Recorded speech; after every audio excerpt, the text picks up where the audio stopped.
The film begins in a world where melting polar ice has submerged all continents in water, forcing humans to adapt to their new surroundings. They now live in rugged floating communities known as atolls, feeding on seafood and surviving on trade. Plants, dirt, and soil are more expensive than gold, and because there is a scarcity of fresh water, people cultivate with urine. Although the world has been turned into an endless giant ocean, many people believe there is still dry land somewhere. Several groups of people are looking for this magical place in the hopes of making a better life for themselves, but no one has yet succeeded. We meet a man named Mariner, who lives on a dilapidated boat that appears to be made of scrap. He is seen urinating in a small vessel before pouring the urine into a machine that converts it into drinkable water. On the boat, he planted a lime tree, a rare commodity in a landless world. Mariner survives by fishing and collecting reusable trash from the ocean. One afternoon, after a dive, he notices another boat approaching. The man on the other boat informs Mariner about an atoll,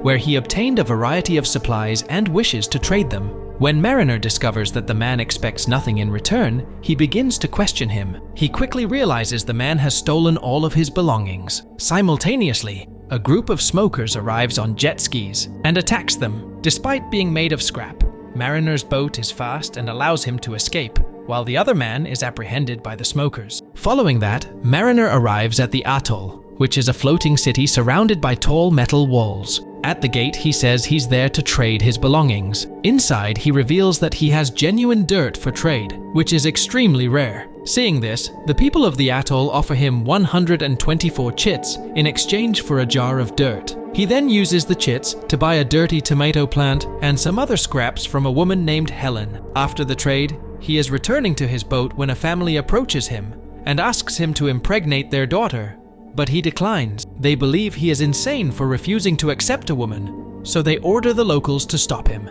After apprehending Mariner, the locals discover that he is a mutant with gills behind his ears and webbed feet. Mariner tries to fight back, but is caught in a fishing net. Later that night, Helen meets with an elderly man named Gregor and asks when they can leave for dry land. Gregor informs her that the path to dry land is tattooed on the back of a young girl named Enola, but he is unable to comprehend it. Gregor then considers questioning Mariner, who is imprisoned in a cage. He approaches Mariner and asks about the mutation, but he is dismissive.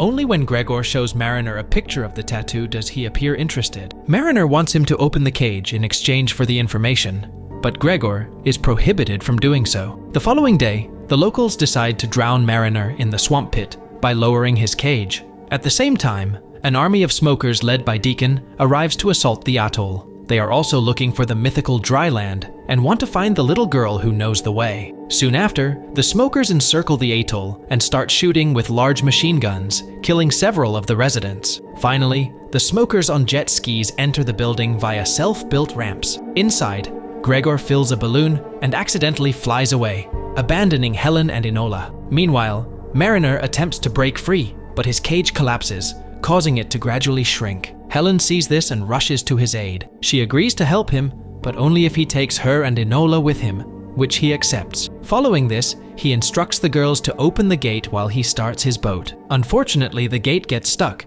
so Mariner uses the ship's rigging to fly up, open the gate, and return to the boat. Enola and Helen board the boat and leave the atoll. On the other hand, the smokers continue to fire, causing their leader Deacon's boat to explode. However, Deacon dives into the sea at that exact moment, saving his life. Following the battle, the smokers continue their search for Enola, discovering that she has a tattoo of the way to dry land. They apprehend one of the locals and ask about Enola. Fearful of death, the man reveals everything he knows but is still killed. As they sail away, Helen asks Mariner if he knows how to get to dry land, to which he says yes. However, he advises her to discard Enola before heading there because they have limited food and water. Helen tries to persuade him not to do so, offering herself in exchange for the little girl's life, but Mariner dismisses her. After a while, Mariner notices Enola drawing on his boat, which irritates him, so he throws her into the water. Helen panics, knowing Enola can't swim,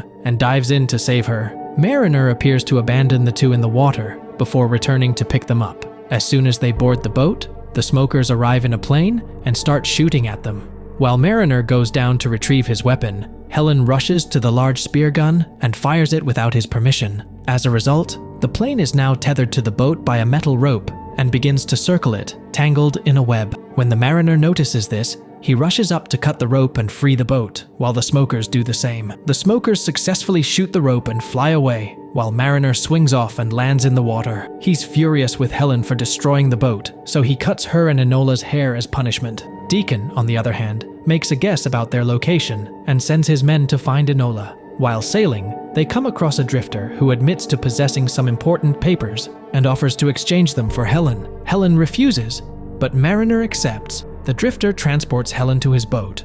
While Mariner quickly examines the paper and determines that it is useless, he rushes to the drifter's boat and cancels the transaction, which enrages him. The drifter claims he has a zero-return policy and attempts to stab Mariner. A fight breaks out, and Mariner kills the drifter. In the following scene, Mariner shows how he fishes. He dives into the water as bait, and a massive mutant fish emerges. He then uses his weapon to kill the fish while preparing food for everyone. Mariner was rude to them at first, but now he appears to be friendly as he begins talking to Enola. He allows Enola to draw with colored pencils and teaches her to swim. Helen appears concerned as she sees their bond grow stronger. After a while, they come across a barter outpost and see some men waving at them. Mariner is suspicious, so he looks beneath the water and finds the smokers waiting for them. He immediately turns the boat around and flees, but the smokers pursue. They somehow avoid the smokers' attacks. Mariner then uses the extra sails as parachutes, allowing them to flee more quickly.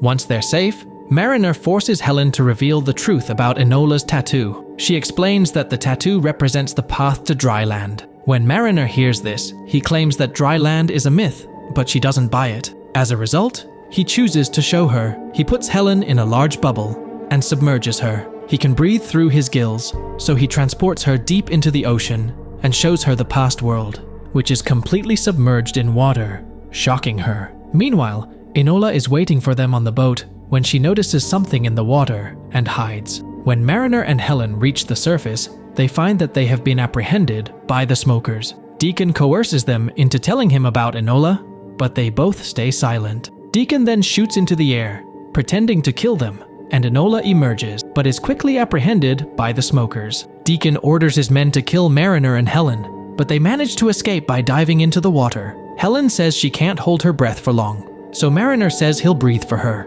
After a while, they return to the surface and discover that their boat has been destroyed. On the other hand, Deacon pretends to be nice to Enola and inquires about the tattoo on her back, but she remains silent. He then offers her some colored pencils and asks again, but she does not respond. Mariner and Helen are hopeless when they return to the destroyed boat. Helen asks why he did not accept her when she offered herself, and he responds that she did not like him. The response warms her heart, and she kisses him before they make love on the boat. The next day, Mariner attempts to repair the boat, but discovers Gregor in his hot air balloon. Gregor then transports him to the boat where the survivors of Atoll are staying. At night, they talk about looking for dry land, but the people aren't ready to confront the smokers. Mariner decides to go on his own to find the little girl. After a while, he arrives at the smokers' ship and enters it, systematically defeating them. Meanwhile, Deacon gathers the smokers and falsely claims to have discovered a route to dry land. He instructs everyone to start rowing to propel the ship forward. While the men are rowing, Mariner approaches Deacon alone and requests Enola's release. When Deacon refuses, Mariner threatens to ignite the oil reserve, causing the whole ship to explode. Despite Deacon's disbelief, Mariner drops the flame, causing a massive explosion. Deacon flees with Enola before Mariner reaches the upper deck. When Mariner notices Deacon fleeing on a plane, he quickly fires a spear gun at the ship's fence, resulting in a zip line. He uses the metal rope as a barrier, causing the plane to crash. Fortunately, Enola is unharmed, so the two embrace. However, the ship begins to break down, leaving them with no means of escape. Just in time, Helen, Gregor, and an Atoll resident arrive. They lower a rope to pull Mariner and Enola up, but Deacon grabs the rope and climbs as well. Helen throws a heavy object at him, and Enola kicks him, sending him into the ocean. Mariner and Helen make it to the hot air balloon, but Deacon repeatedly jumps on a jet ski and shoots at it, knocking Enola into the water. Deacon orders his men to capture the young girl, but Mariner responds quickly. He grabs the rope, ties it around his leg, and leaps out of the balloon. He successfully grabs Enola, bringing them up just in time. Jet skis collide and explode. Finally, they make it to the hot air balloon safely. This time, Gregor recognizes Enola's tattoo and heads toward dry land. After several days of flight, they see a bird near their balloon. Looking further, they are surprised to see land for the first time. They are overjoyed and begin exploring the area. They discover a small hut with a couple's bones lying together, as well as a map similar to Enola's back. Enola's family sent her away in the hope that she would bring others to dry land. The mariner dislikes being on land and feels more at ease at sea. He approaches Enola and tells her he's leaving, which saddens her. Despite her assurances that he will adapt, he bids Enola and Helen farewell before leaving. In the final scene, Helen and Enola realize they have reached the summit of Mount Everest. They watch Mariner sail away from the cliffs. I appreciate you watching, and I'll see you in the next video.